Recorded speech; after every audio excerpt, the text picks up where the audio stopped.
सुप्रभात। मैं Sunil Kumar career zone की ओर से आप लोगों का हार्दिक अभिनंदन करता हूं। आज का विषय है मूल अधिकार के अंतर्गत शोषण के विरुद्ध अधिकार। मैं पिछले वीडियो में मूल अधिकार के कई बातों को शामिल किया था, जिसमें समता का अधिकार, स्वतंत्रता का अधिकार। आज बात करेंगे शोषण के विरुद्ध अधिकार। भारतीय संविधान में शोषण के विरुद्ध अधिकार का वर्णन अनुच्छेद 23 और 24 में किया गया है। सबसे पहले बात करेंगे अनुच्छेद 23 में क्या वर्णन किया गया है। अनुच्छेद 23 में लिखा गया है, मानव दुर्व्यापार एवं बेगार तथा बलात् श्रम को प्रतिषेध किया जाता है। इसका मतलब क्या हुआ कि अनैतिक रूप से या किसी भी तरीके से मानव का दुर्व्यापार किया जा रहा है, यानी मानव को तस्करी की जा रही है, बेची जा रही है, उसे अपराध माना गया है। साथ साथ ज़बरदस्ती किसी को काम कराई जा रही है, बेगारी खटवाई जा रही है, इसे भी संविधान के अनुच्छेद 23 के अंतर्गत अनैतिक बताया गया है और उसके लिए दंडनीय प्रावधान किया गया है।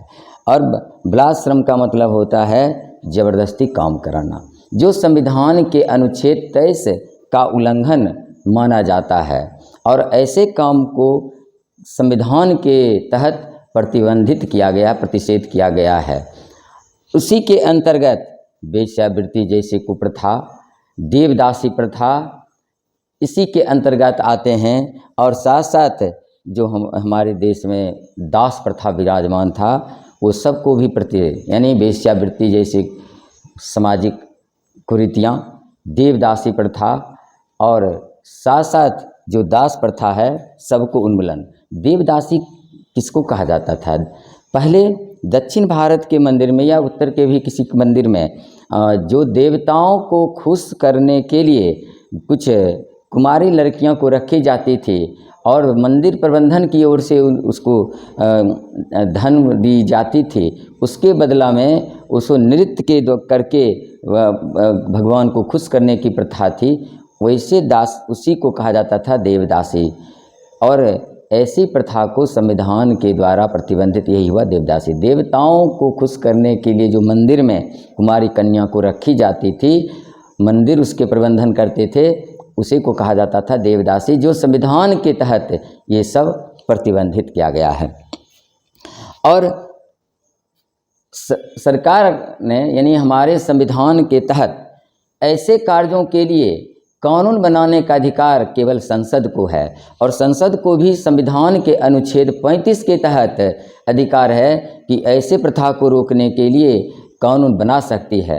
और भारतीय संसद ने अपने इस अधिकार का प्रयोग करते हुए कई कानून बनाए हैं, जिसमें सबसे महत्वपूर्ण कानून है अनैतिक दुर्व्यापार अधिनियम 1956 और दोबारा बना था बंधुआ मजदूरी उन्मूलन अधिनियम 1976। इन दोनों कानून के तहत अनैतिक दुर्व्यापार हो चाहे बंधुआ मजदूरी कराना, सब कानूनी अपराध माना गया है और इसको प्रतिबंधित कर दिया गया है।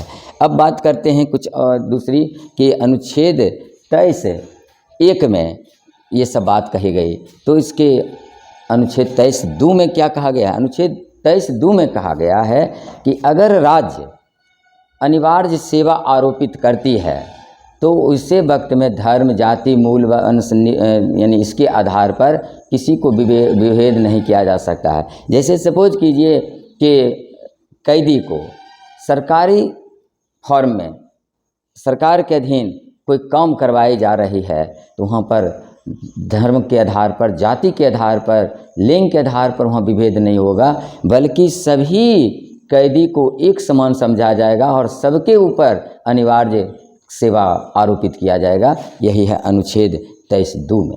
अब अनुच्छेद 24 में क्या कहा गया है? अनुच्छेद 24 में है कारखानों इत्यादि में, कारखानों या अन्य कार्यों में बालकों को कार्य से रोका जाए, प्रतिबंधित किया जाए, यानी बालकों को कामों पर प्रतिबंधित किया गया है।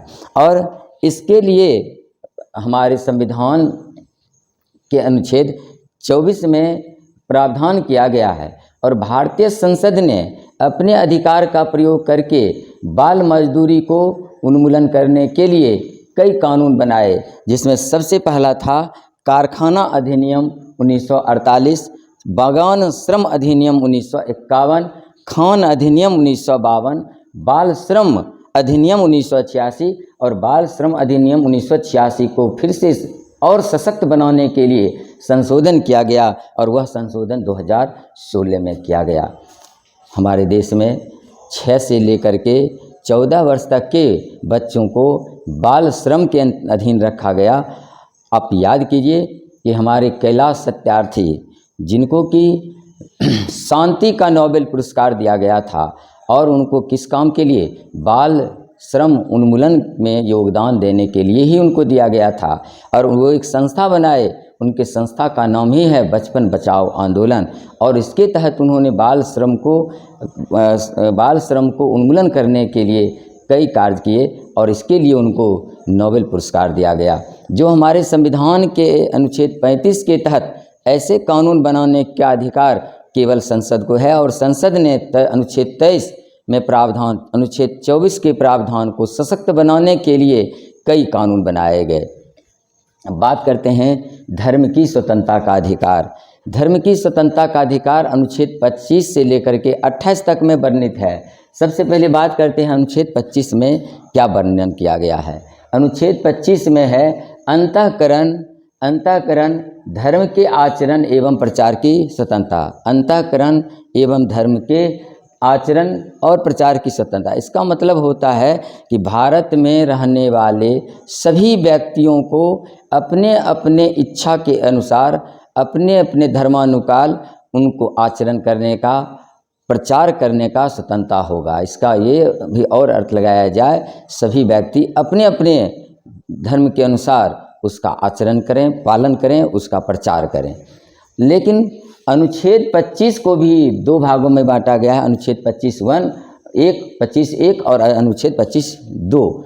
अब अनुच्छेद 25 में अंतःकरण की आज़ादी की बात कही गई है, यानी अपने अपने इच्छा के अनुसार धर्म का पालन करें, प्रचार करें, आचरण करें। लेकिन अनुच्छेद 25(1) में यह भी कहा गया है कि संविधान के अनुसार स्वास्थ्य के आधार पर, सदाचार के आधार पर, कानून व्यवस्था के आधार पर आपके धार्मिक क्रियाकलाप पर प्रतिबंधित भी की जा सकती है। जैसे अभी कोई भी धार्मिक संस्था पर लाउड स्पीकर को बजाने के लिए प्रतिबंधित किया जा रहा है। 10 बजे रात्रि के बाद किसी मंदिर पर लाउड स्पीकर नहीं बजाने की बात कही जा रही है, प्रतिबंधित की जा रही है। वह स्वास्थ्य के आधार पर प्रतिबंधित की जा रही है। ध्वनि प्रदूषण बहुत बढ़ते हैं, जिससे लोगों के स्वास्थ्य पर असर पड़ रहा है, चिड़चिड़ापन बढ़ते जा रहे हैं। इस सारी चीज़ों को रोकने के लिए की गई है। अब अनुच्छेद 25(2) में, अनुच्छेद 25 में 2 व्याख्या की गई है। एक सबसे पहला कि सिख संप्रदाय को अपने साथ कटार लेके चलने का अधिकार होगा, कृपान लेके चलने का अधिकार होगा। और चूँकि उनके धर्म के अनुसार कटार रखना या कृपान मतलब तलवार लेके चलना उनके धर्म के अनुकूल है, इसलिए संविधान उनको ये आज़ादी देती है। फिर अनुच्छेद 25(2) में दूसरा एक और व्याख्या है कि हिंदू धर्म के अंतर्गत सिख, बौद्ध और जैन शामिल किए जाते हैं।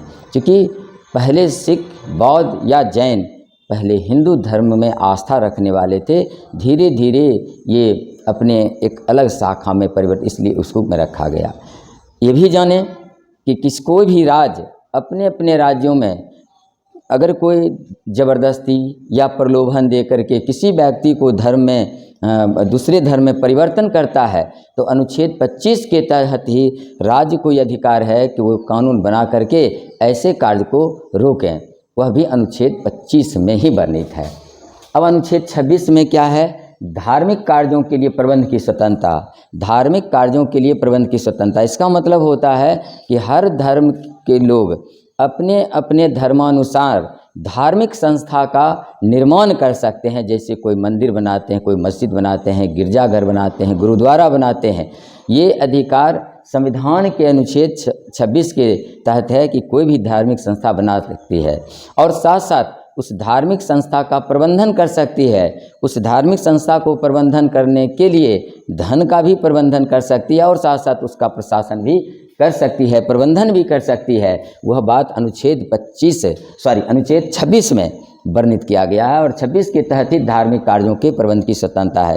यानी 26 के तहत कोई धार्मिक संस्था का निर्माण कर सकती है, उसके लिए प्रबंधन के लिए परिषद बना सकती है, उसके प्रबंधन के लिए धन का अर्जन भी की जा सकती है और साथ साथ उसका प्रबंधन। ये सारी बात 26 में है। 27 में है धार्मिक व्यय पर कर से मुक्त। धार्मिक व्यय पर कर मतलब हुआ कि ऐसे कर को देने के लिए बाध्य नहीं किया जा सकता है जो किसी धर्म विशेष पर वो खर्च की जाती है, और वैसे धर्म पर अगर कोई स्वेच्छा से दान की कर रहे हैं तो वो सही है, लेकिन उनके को बाध्य नहीं किया जाएगा।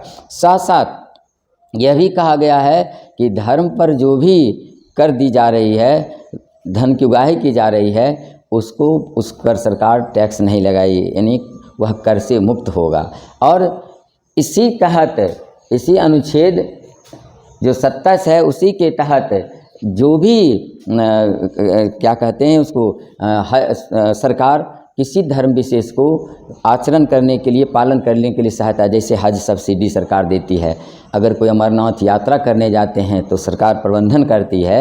यह अनुच्छेद 27 के तहत ही धार्मिक कर पर कर से मुक्त का प्रावधान किया गया है। अब अनुच्छेद 28 में क्या प्रावधान किया गया है? अनुच्छेद 28 में है शिक्षा संस्थाओं में धार्मिक शिक्षा या धार्मिक उपासना में उपस्थित होने की स्वतंत्रता।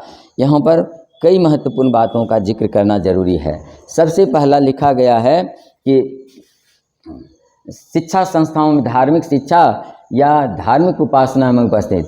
सबसे पहले शिक्षा संस्थाओं में धार्मिक शिक्षा, अनुच्छेद 28 में कहा गया है कि कोई भी सरकार के द्वारा संपोषित संस्था है, सरकार के अनुदान पर चलने वाली संस्था है, उसमें धार्मिक शिक्षा नहीं दी जा सकती है।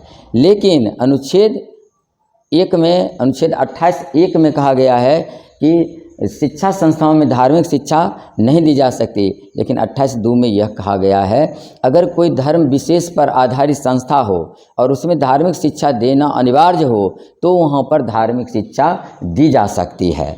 और 28(3) में कहा गया है 28(3) में कहा गया है कि अगर कोई आदमी या कोई जो भी धर्म पर आधारित शिक्षा संस्था में शिक्षा हासिल करने गए हैं तो उनको अगर इच्छा हो तो धार्मिक उपासना में भाग ले सकते हैं, प्रार्थना सभा में भाग ले सकते हैं, लेकिन उनको बाध्य नहीं किया जा सकता है कि वो धार्मिक उपासना में भाग लें, अवश्य लें उनके इच्छा पर। लेकिन अगर कोई नाबालिग हैं, नाबालिग बच्चे पढ़ रहे हैं किसी धर्म पर आधारित शिक्षण संस्था में, तो उनके गार्जियन यानी अभिभावक या माता पिता के आदेश से ही वो बच्चे धार्मिक उपासना में भाग ले सकते हैं या नहीं ले सकते हैं, उनके इच्छा पर निर्भर करता है। जो हमारा संविधान का अनुच्छेद 28 में प्रावधान किया गया है शिक्षा संस्थाओं में धार्मिक शिक्षा या धार्मिक उपासना में उपस्थित होने की स्वतंत्रता।